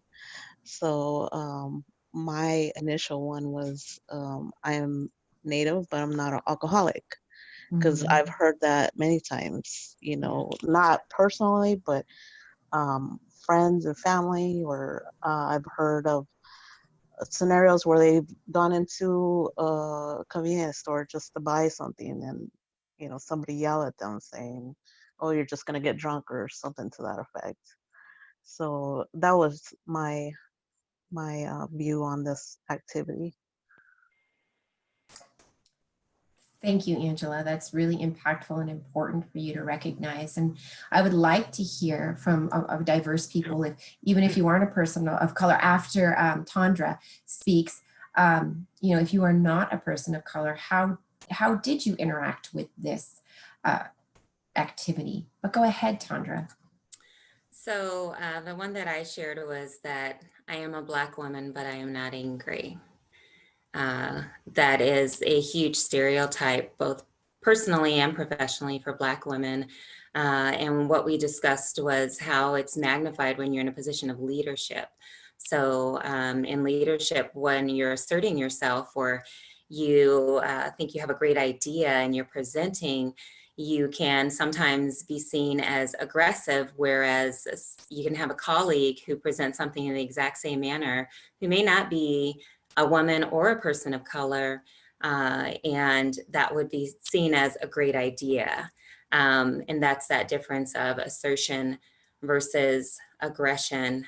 And that was immediately when you said I am, but I am not. It was like, you know, I think like Angela, we have a lot that we can come up with because of the stereotypes, but that's the first that came to mind. That's really good. Tandra, I appreciate your sharing that, especially those things that just the disparities between gender and color is that it seems contradictory and quite unfair, but it's good that we recognize that. Ralph.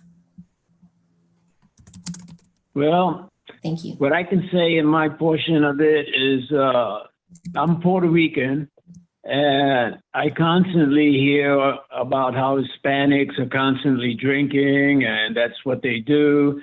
And I also hear persons, when I say I'm Puerto Rican, ask me, what country is that in? I mean, they have no idea. You know, I basically put it towards the fact of just being ignorant. I think a good amount of people out there are just ignorant. They just have no clue. And they limit themselves to their small little world, and that's all they know. And they don't open themselves up to the opportunity of trying to learn anything. So I think ignorance is a major player here. Yeah, it can be, Ralph, and I appreciate that. But another thing, and all the more reason for us to provide intelligent and articulate counter narratives, either on behalf of our own cultures and identities or on behalf of others who are less represented. So that all the more reason for you to have attended this, and hopefully this is a great next step. And so thank you. Marion. Thank you. I put three. Had two others, but three that are significant. Two are, I am Black, but not poor. I'm Black, but not African American. I am straight, but not narrow.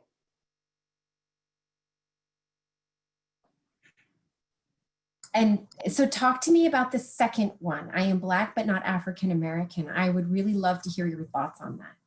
So there are a number of Black people who live in America, but are not of American heritage. They are African, and they can be in America. They can be Caribbean and be in America. They can be from wherever Black, but not African American. And often we refer to everyone who looks like me as African American, and that's not the case. Yes. And oftentimes people are offended by that.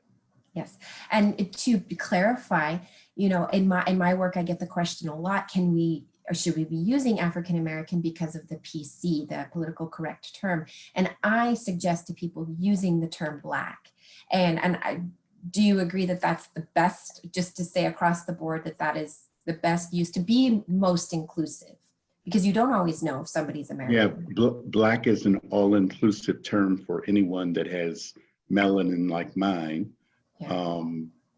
Except there are browns that have melanin like mine that would not be considered of African descent. Correct. So one has to be careful in putting anyone to in any particular category. I think that Black and African American are interchangeable. I'm not offended by either. And I think it may be an opportunity to educate when those kinds of questions come up. Yeah, yeah. Thank you. I appreciate your perspective on that. So, good. Hey, excellent. So we're gonna close out now, Renee. We're gonna let you do your final words, and then we're gonna pass it off to Joanna. And then we do have a short video, and so everyone please stay on. Good. Well, I just want to say thank you, everybody, for your amazing participation. I appreciate the robust conversation that was started here. And if you do have any questions for me, you can email me at renee.klug@asu.edu. I'd be happy to hear from you. And then in moving forward, here are my references, which are very, very important. And so I'm happy to share this once we get everything together. You need to share your screen again for references. Oh, I'm so sorry. Oh, it kicked me off. Hey, if that's our first technical glitch, we're good for the day. We are good. And I can't find, well, you know, when you receive this, there is something happening with my screen. There it goes. I'm sorry, I'm eating time here. And there we go. We'll let it go. We'll let it go. All right. Here there are references, folks. There are. Can you see them now? Yeah. There we go. There we go. So one more time for those of you, there's my email. And then there are my references in like a 7-point font. So I'm sorry for that. But when we send this to you, you can see them. All right. Well, good. Well, I am going to then turn it over to the leaders here. Joanna, I believe, and I wanted to say thank you one more time for your participation and willingness to lead.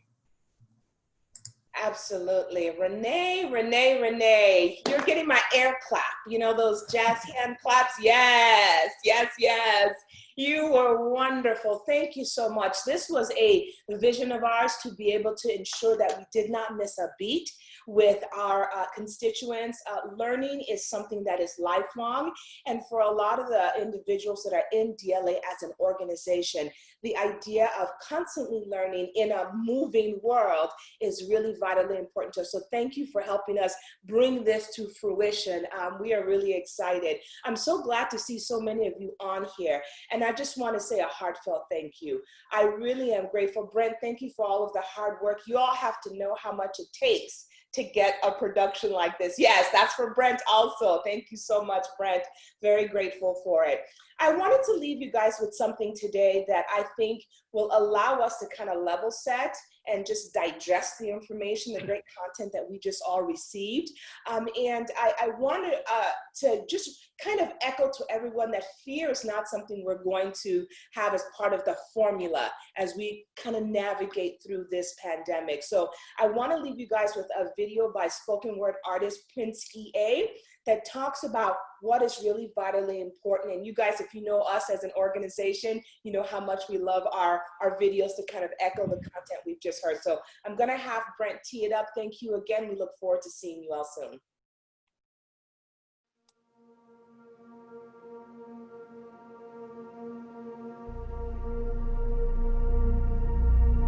Are you scared yet?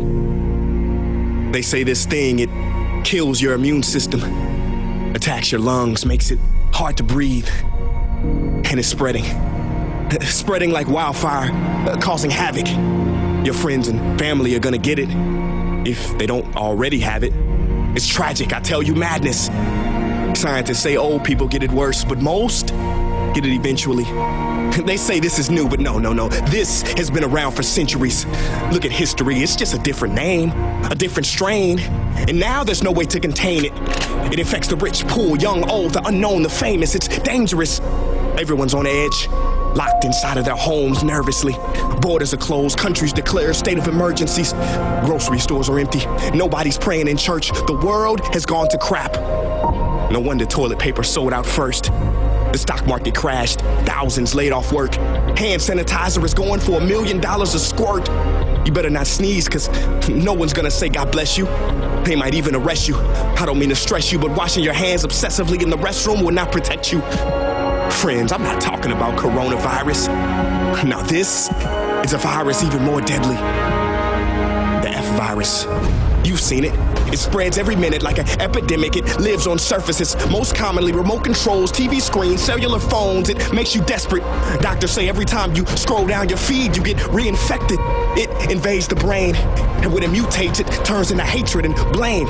China did it. No, Italy did. No, Iran. No, Spain. Oh, I didn't make it clear? The F virus, ladies and gentlemen, is fear. But don't be afraid. Despite what you hear or see on your TV, there is good news during this tragedy. To fight loneliness, people are performing concerts on their balconies. The UAE sent aid to Iran. Japan donated supplies to China for free. Written on them was a poem that said, "We are waves from the same sea." Listen to me, like every tragedy, we can let this destroy us, or we can use it to our benefit and repair relationships with our sisters and brothers, wipe away silly grudges, because when it's all said and done, all we ever really had in this world was each other. So yes, let's flatten the curve and expand our hearts. Let's social distance, boost our immune systems, be mindful of where we put our hands, but also where we put our attention. Be alert, not fearful, because the F virus is a pandemic easily transmitted. If you do contract it or exhibit symptoms, we recommend immediately dialing the hotline of a level-headed friend. If you are exposed through your TV, change the dang station. Decontaminate yourself through dance, laughter, and meditation. 2020 has been morbid. From Kobe to COVID, may we use these tragic moments to finally wake up to what's important. Right now, tell someone that you care for them. Yes, right now, tell them that you cherish them. If they are not in the same room, ring them up and tell them you will always be there for them. Because together is how we will rise above.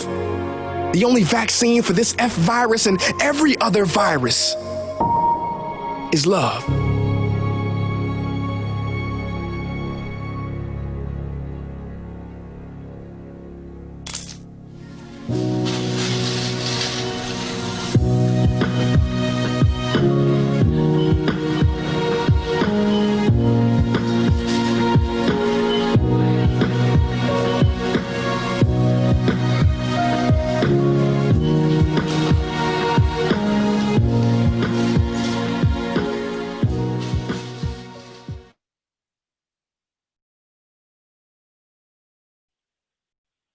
Hi, everyone. Just one final word before we let everybody go. If you're going to live in fear, make sure it is to face everything and rise. Remember, we are all in this together. Reach out to those around you when you are in need, or you see they are in need. We are here for each other. Thank you for joining us today, Diversity Leadership Alliance, Marian, Joanna, and of course, Renee Bati-Klug. Thank you for your amazing presentation.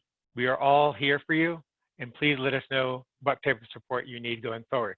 We are working on an amazing May offering, so stay tuned, be safe, and be healthy.